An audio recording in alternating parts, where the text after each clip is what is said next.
Hi, I want to talk about Evergrande, the second largest real estate company in China, the most indebted company in the world. I want to talk about the financial implications, whether it will lead to a financial crisis. And I want to explore the probability of the Chinese government actually bailing them out or actually letting it fall.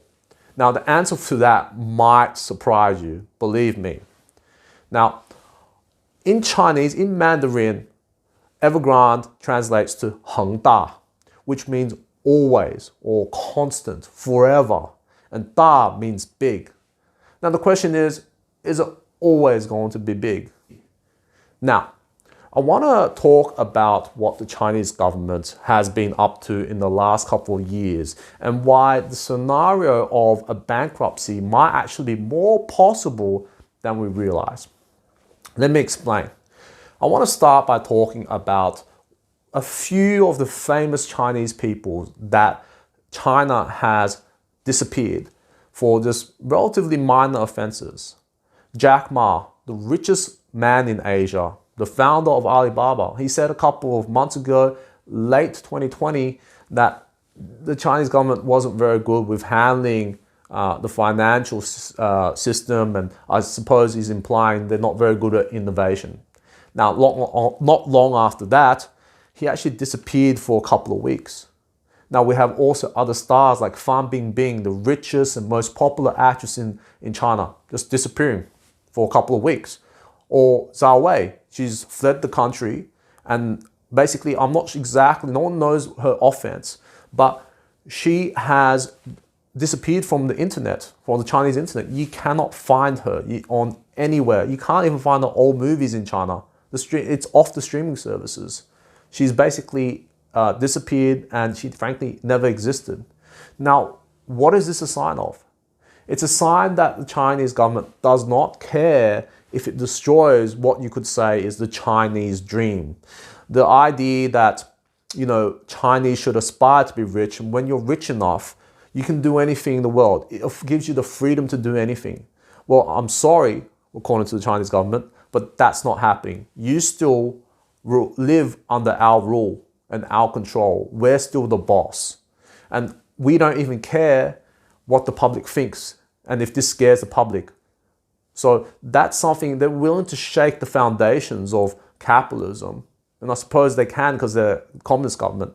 But they're really willing to go to those lengths and disappear people. Now, the other sort of situation I want to talk about is the education industry. Now, in China, there is a huge culture of doing extra schooling after school on Saturday. There's Saturday schools.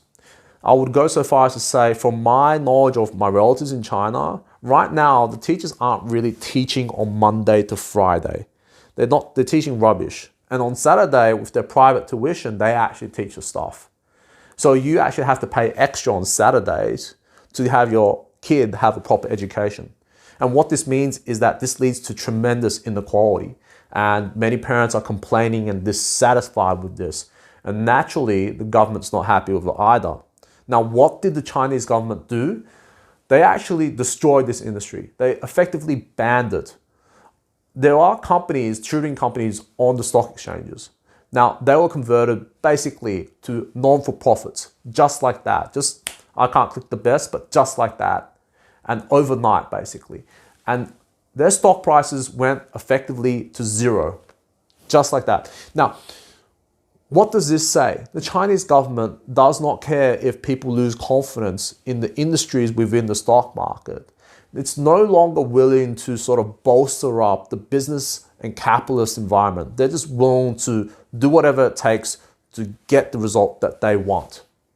Now, I'm going to talk about what's happening in the real estate industry. And this is where we get to connect the dots and see where they want to go. Now, China has probably, I'm pretty sure actually, the biggest real estate bubble in the world.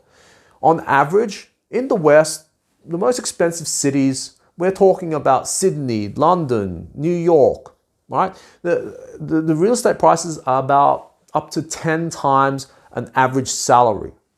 In China, the average of the whole country, not the most popular cities like Beijing or Shanghai, is 17 times. Not 10 times, 17 times. So if you think New York or London real estate is really expensive, try doubling how expensive that is in China. And that's just a normal city. In Shanghai and Beijing, we're talking nearly 30 times. You'll basically never be able to pay off that debt in your lifetime. You'll be paying it off into your 80s or 90s, something like that, right? So this is a big problem, and real estate prices aren't going down. Now I'll explain to you why also how important and integral this is to the Chinese people.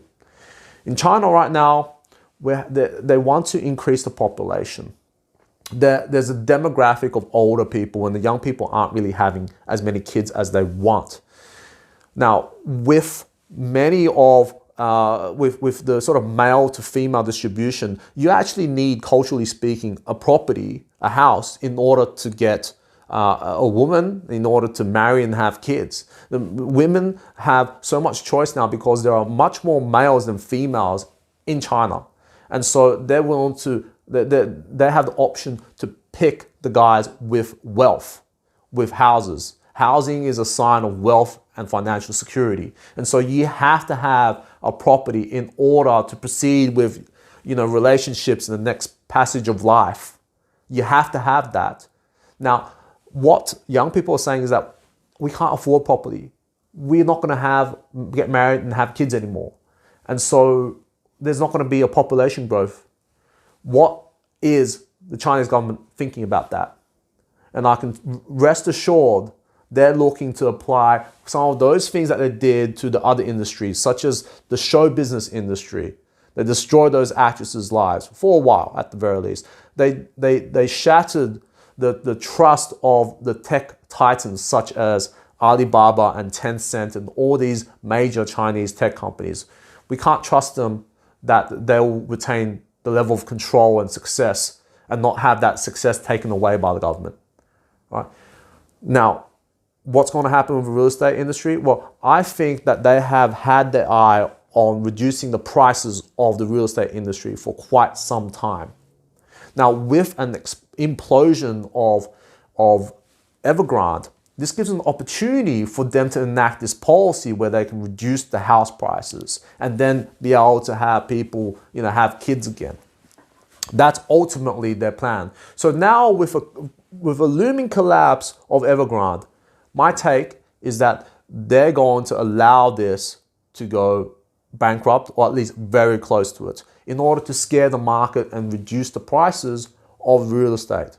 And so there isn't so much of a buying fervor where we're getting the biggest bubble in real estate in the world.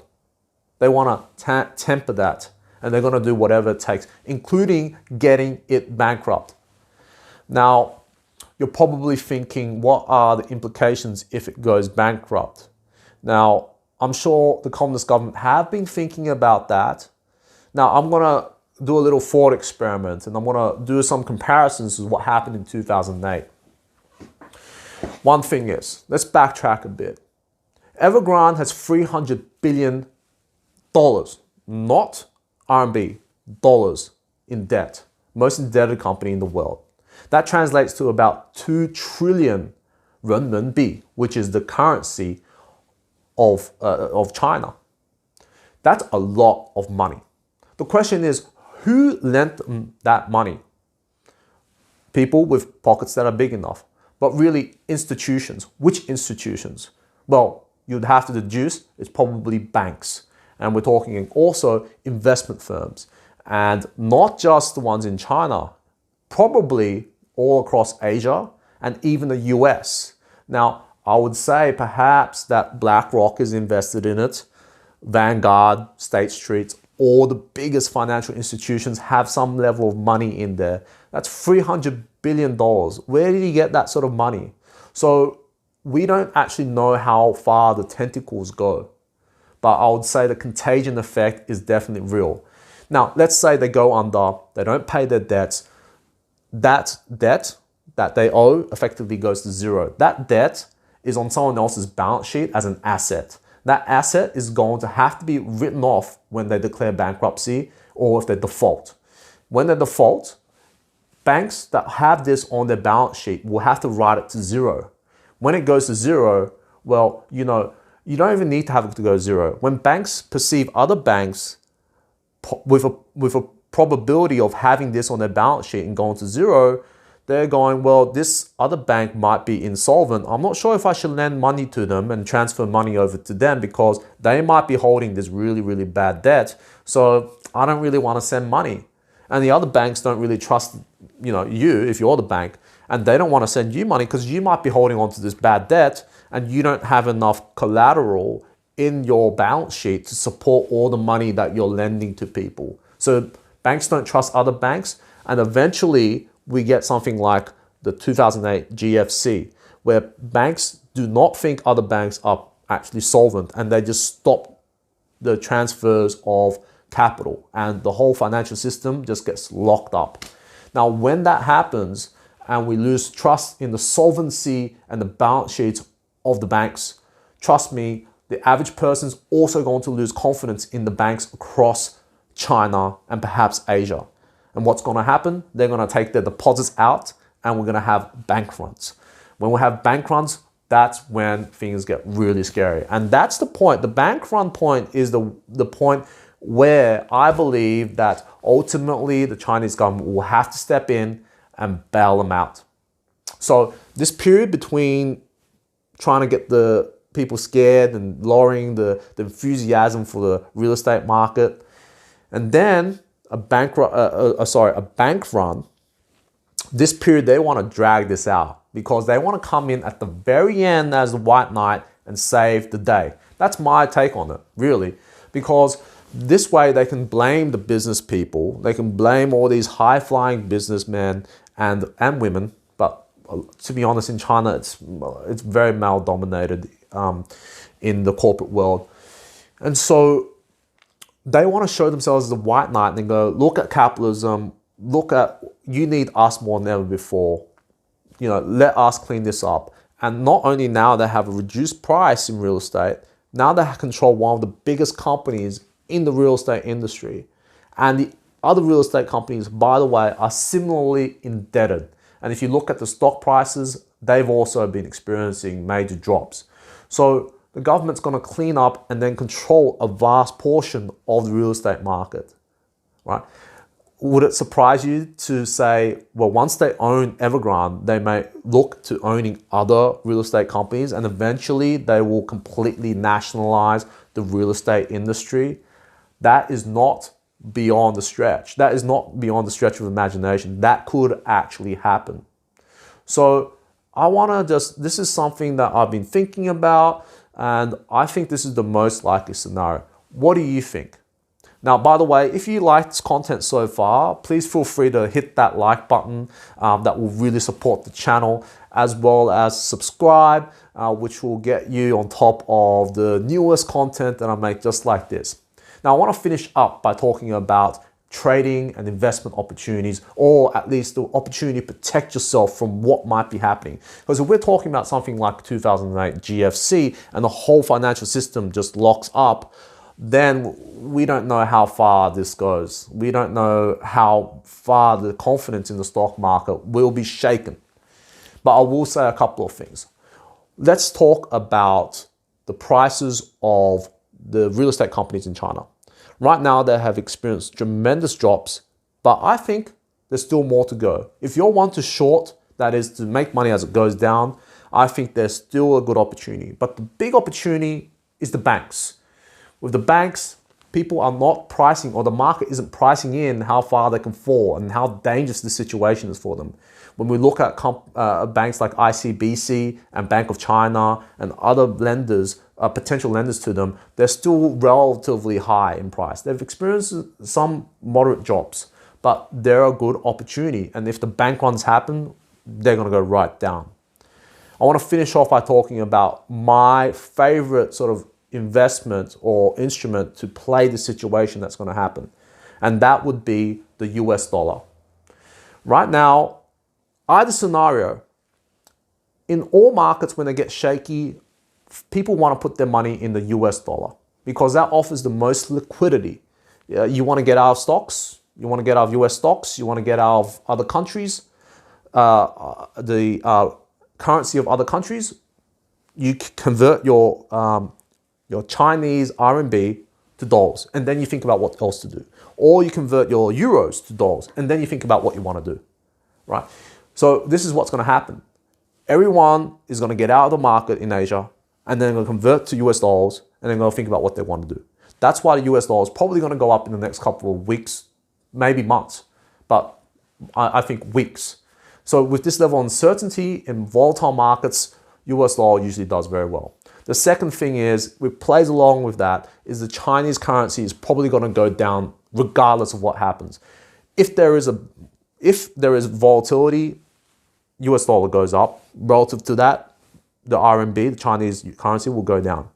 If they bail out the Evergrande, they're going to have to print a lot of money, potentially $300 billion worth of money, straight from the printing press. You think that's going to be good for the Chinese RMB? I don't think so. And that is going to translate to high USD. You can actually trade the pair. You can trade it so that you make money when the currency, the Chinese RMB goes down and the US dollar goes up. That's my favorite trade. And then finally, you can look at, buying puts and protection insurances on your stock portfolio. But, I'm sure you could, if you're thinking about that, you know how to do that. Anyway, that concludes my video. If you enjoyed that, again, like button is inviting you to tap it. Until next time, I want to thank you. Share. And I will see you in the next one. Thank you so much. Bye.